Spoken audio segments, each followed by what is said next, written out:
कहानी फर्जी। आ गए दद्दा हमारे गालिब मियाँ। हाँ हाँ सब हंसे और एक एक कर खिसक लिए। गौरव, मुकेश, यश, अक्षय। अब कौन बोर होने के लिए बैठता। अरे रे रे रुको भाई। जय को पकड़ ही लिया आदित्य उर्फ गालिब ने।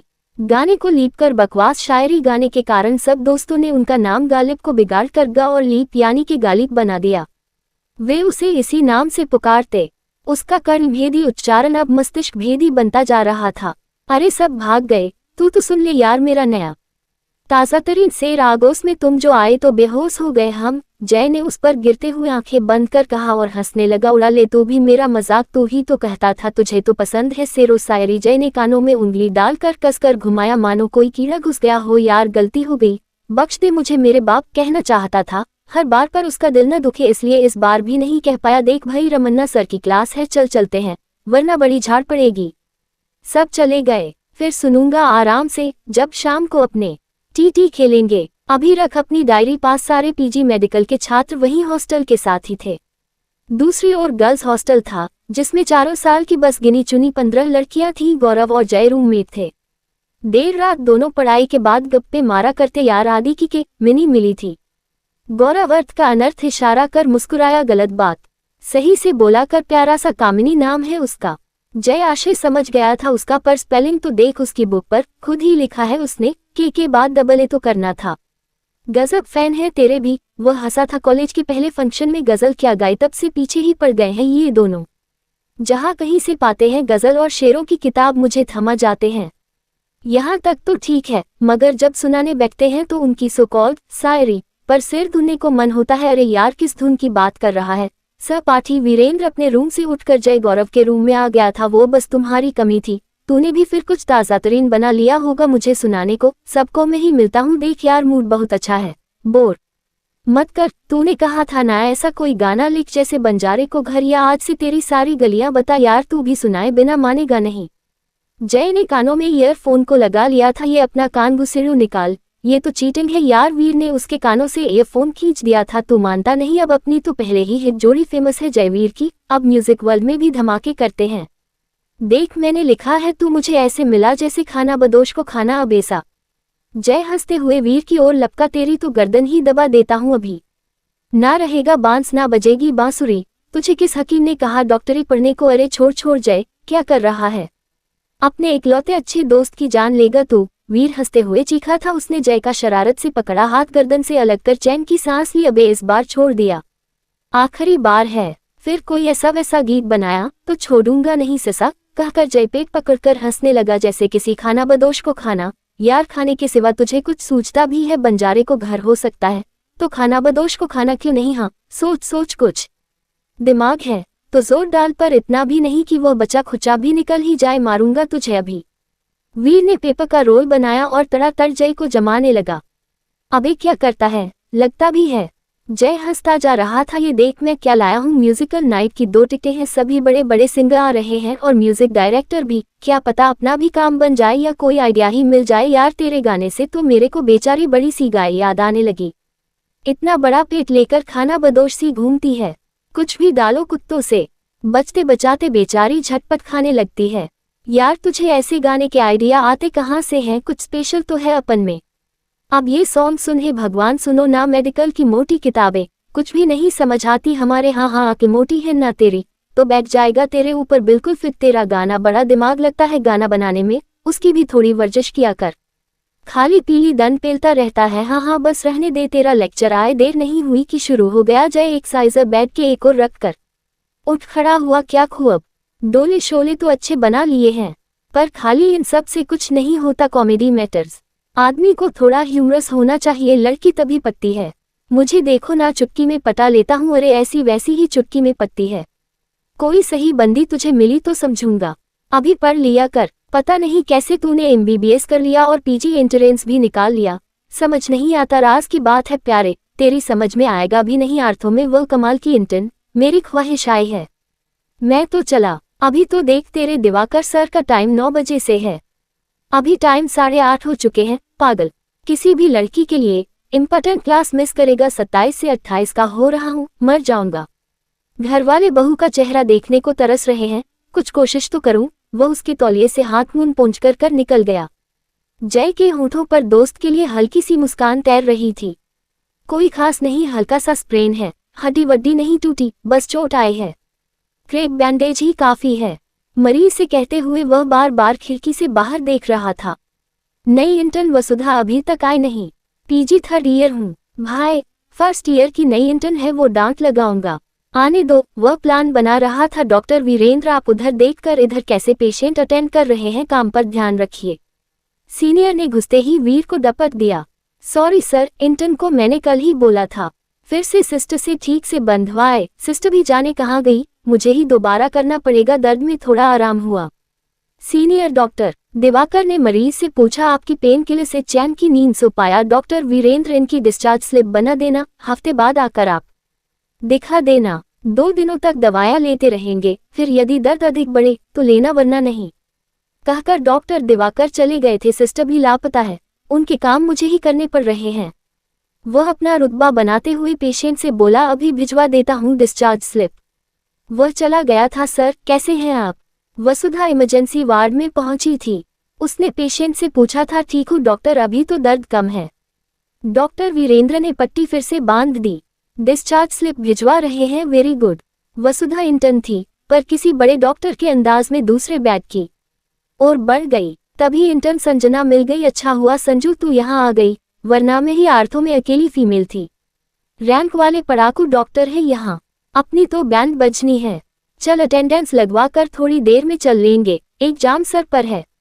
उधर रूम पर जाकर पढ़ाई करेंगे, थोड़ी देर में एचओडी को बोल देंगे क्या हो रहा है। मिस वसुधा, मिस संजना, आते ही आप दोनों की गुटगू शुरू हो गई। वार्ड 3, 4, 6 में कितना काम पड़ा है? अचानक अकड़ में खड़े डॉक्टर वीरेंद्र को सामने पाकर वे घबरा गई। कोई बात नहीं, पर आगे से ध्यान रखा कीजिए। डॉक्टर संजना, आप फौरन वार्ड 4, 5 के पेशेंट को अटेंड कर लीजिए। मिस वसुधा संजना के साथ जाती हुई वसुधा को आवाज दी थी, जी आप रुकिए, आपसे काम है। डरने की कोई बात नहीं डॉक्टर वसुधा, मैंने देखा है आपको पढ़ते हुए, काफी मेहनती हैं। कुछ जरूरत हो तो आप मुझे भी पूछ सकती हैं। कुछ बुक्स MCQs चाहिए तो आप मेरे को बताना, मेरे पास तो पिछले सारे नोट्स पड़े हैं। अब मेरे किस काम के जी नहीं सोच रही थी, कहीं से आसानी से अगर अभी पहले वर्ष के ही मिल जाते तो अच्छा रहता, थोड़ी गाइडेंस मिल जाएगी। चलिए अभी मतलब जाते समय मुझे आप कैंटीन में मिले तो मैं आपको हॉस्टल से लाकर दे दूंगा। अरे सर आप परेशान न हो, मेरा वो मतलब नहीं सर, मैं काम चला लूंगी। अरे इसमें क्या प्रॉब्लम है, एक ही पेशे वाले हैं, मदद तो करनी ही चाहिए। आज मैं करूंगा, कल आपसे मेरा कोई काम पड़ सकता है, मगर कुछ नहीं, 5 बजे मैं वेट करूंगा।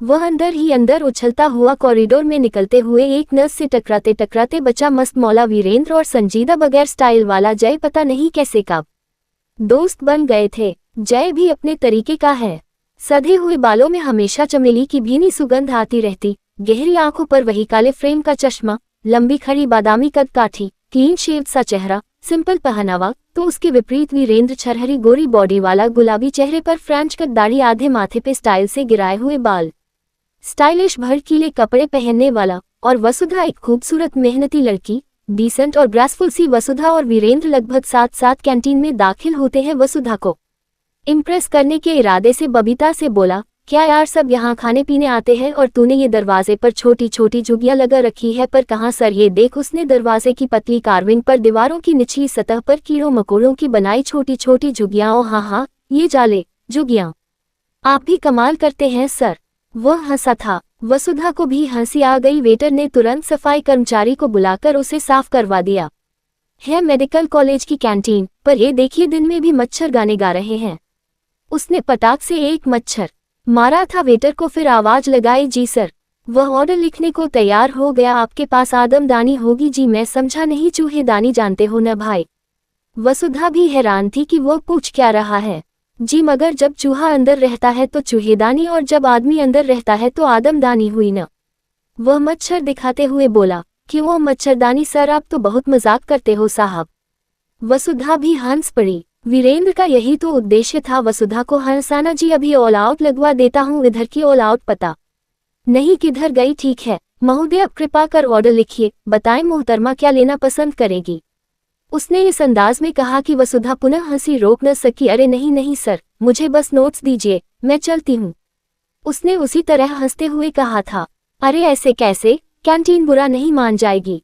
एक खूबसूरत लड़की बिना कुछ खाए यहाँ से निकल गई तो ओके सर बस चाय, उसने हंसते हुए कहा, और वैसे चाय में डूबा बिस्किट तो मैं हूं ही, पर 2 पैकेट सूखी चौको बिस्किट लेते आना। मुस्कुराती वसुधा को देखकर उसका दिल बल्लियां उछलने लगता। नोट्स थमाने के बाद उसने अपनी ख्वाहिश से फिर मिलने का बहाना झट ढूंढ ही लिया था। वीरेंद्र अक्सर वसुधा से मिलने लगा। वह उसकी ख्वाहिश बन गई थी। हर जतन करके उसके नजदीक आने लगा। वसुधा पढ़ाई के लिए जी तोड़ परिश्रम करती। बेकार समय गंवाना उसे अच्छा नहीं लगता। वह वीरेंद्र के चिपकूपन से परेशान थी। वो जल्दी अपना कोर्स पूरा कर लेना चाहती थी, पर उसकी मजबूरी थी। उसके पापा को लंग्स कैंसर डायग्नोस हुआ था। वे लास्ट स्टेज में थे। वह अपने जीते जी उसकी शादी कर देना चाहते थे। वीरेंद्र को मालूम हुआ तो उसका काम और आसान हो गया। वह मदद के बहाने वसुधा के घर भी पहुंच गया और पिता के अस्पताल में भी उसके घर उसकी माँ व छोटे भाई से भी वह हंसमुख स्वभाव के चलते खूब घुल मिल गया था। इन सब में उसकी पढ़ाई के प्रति रही सही गंभीरता में और भी कमी होती देख जय हैरान होता। कभी समझाता भी, क्या कर रहा है, अभी तू ऐसे कैसे पास होगा, फाइनल ईयर है। अरे तू मेरी चिंता छोड़, जैसे पहले हुआ अब नहीं कर लूंगा। बहुत रास्ते हैं, क्या मतलब। अरे यार बड़े सोर्स वाला है तेरा दोस्त, तुझे अभी तक पता नहीं चला। वह हंसा था, बेवकूफ किसी और को बना। वसुधा के पीछे पागल है, फिर डॉक्टरी तो तू रहने दे। हाँ पागल जरूर हूँ, डॉक्टरी मेरा ख्वाब है तो वो मेरी ख्वाहिश है यार। अब तो उसका घर भर मुझ पर जान छिड़कता है। तुझे क्यों जलन हो रही है, तू भी उसे चाहता है क्या। सीधी सादी नेक दिल मेधावी सुंदर लड़की को मैं तू क्या सभी पसंद करेंगे उसे। इसका यह मतलब तो नहीं तेरी तरह सब अपना इन छोड़ उसके पीछे पागल हो जाएं। न अपनी चिंता न माँ पिता की चिंता, तू पढ़ और सारे जहाँ की चिंता कर। मैं तो चला ख्वाहिश के पास। एक दिन तू किसकी चिंता की बात कर रहा है, माँ पिता की या अपनी। आज तुझे बता देता हूँ, सारा सस्पेंस खत्म। ये देख पहचानता है इन्हें। उसने वालिद से फोटो निकाला था, गृह मंत्री, और वो बगल में पिछले स्वास्थ्य मंत्री जो अपनी कारगुजारियों के चलते चर्चा में थे, बर्खास्त भी हुए। तो बेटा ये मेरे मामा हैं, इन्हीं की छत्रछाया में हूँ। कोटे से एडमिशन करवा लिया, फिर कोटे से ही पास। तू यही सब करके उफ, इतने सालों से यही चक्कर है तेरा। बहुत गलत है ये, ऐसे कैसे। तू ऐसे डॉक्टर बनकर इलाज करेगा, बेचारे मरीजों का, मारेगा क्या सबको। कोई एथिक्स नहीं तेरा। पर तिकड़म अब नहीं चलेगी। प्रेस्टीजियस मेडिकल कॉलेज है ये तेरा, फाइनल ईयर यहाँ पहुंच और पैसे से सब कुछ हो सकता है प्यारे। ये भारत है जहाँ डॉक्टरों की बहुत जरूरत है। तमाम सीटें खाली हैं, वो अब समझ आ रहा है। तभी तेरे पास तेरे नोट्स कभी पूरे नहीं होते। हर बार तू मेरे ले जाता है एग्जाम से पहले, और उस दिन मेरे फर्स्ट ईयर के सारे नोट्स व बुक्स रॉब में अपना बताकर अपनी ख्वाहिश को तो नहीं दे आया। हाँ उसे ही दे आया। बेचारी को घर में भी बहुत टेंशन है। कुछ मदद कर सकूं, वो मेरा प्यार मेरी ख्वाहिश है। बहुत जल्द हमारी एंगेजमेंट होने वाली है। ये देख सगाई कार्ड भी। इतनी जल्दी मनपसंद लड़की पटाना मेरे ही बस की बात है, तेरी नहीं। देखा मैं जीत गया, इसे जीत कहता है तू। मैं उसे सब बता दूंगा, उसे धोखा नहीं देने दूंगा। क्या बताएगा उसे, जल्द ही हम विवाह बंधन में भी बंध जाएंगे। तू देखना, उसका घर भर सब पसंद करता है मुझे। अंकल जी अपने जीते जी हमारी शादी कर देना चाहते हैं। दुनिया से जाने से पहले वो उसका भविष्य मुझ जैसे सुयोग्य वर को सौंप देना चाहते हैं। स्टाइल से पॉकेट में हाथ डाल वो हंसा, वह एक मेडिकल की मेधावी छात्रा और तू फर्जी डॉक्टर बनकर उससे ब्याह रचाएगा। तेरा ज़मीर तुझको जरा भी धिक्कारता नहीं। कौन सी पैसे की कमी है अपने पास जो उसे होने दूंगा। कई तरह के बिजनेस है अपने यहाँ, बस में ही अपने घर में थोड़ा ठीक पड़ने में था, सो सबने मिलकर ख्वाब देख लिया मुझे डॉक्टर बनाने का। घर वालों ने जुगाड़ भी करवा दिया अपना। वसुधा को देखा तो जैसे मुझे मेरी ख्वाहिश भी मिल गई। सोने पे सुहागा। उसका बड़ा भाई पायलट है और छोटे का एनडीए में सिलेक्शन हो गया, ट्रेनिंग पर गया है। अपना तो रॉब ही रॉब। उसके पिता अपनी तबीयत के मारे वसुधा की जल्दी से जल्दी शादी करने पर तुले हैं। बस अपनी तो निकल पड़ी। छी तुझे शर्म नहीं आती ऐसा कहने में भी। सोच तू क्या है, कहाँ है। कुछ तो बराबरी होनी चाहिए रिश्ते में। उसके पिता भी डॉक्टर थे, माँ भी। उनसे सच तो बोल कि तू फर्जी डॉक्टर है, फिर करना उससे ब्याह। तू जलता है मेरी किस्मत से।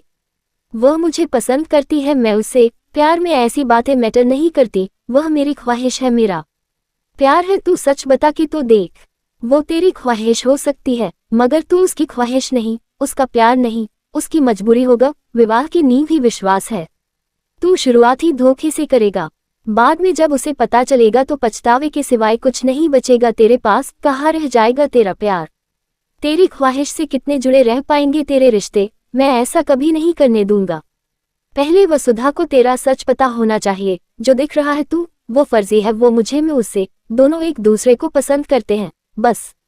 तुझे क्या, तुझे मिर्ची लग रही है तो मैं क्या करूं? तुझे जो उखाड़ना है उखाड़ ले, मैं तो चला।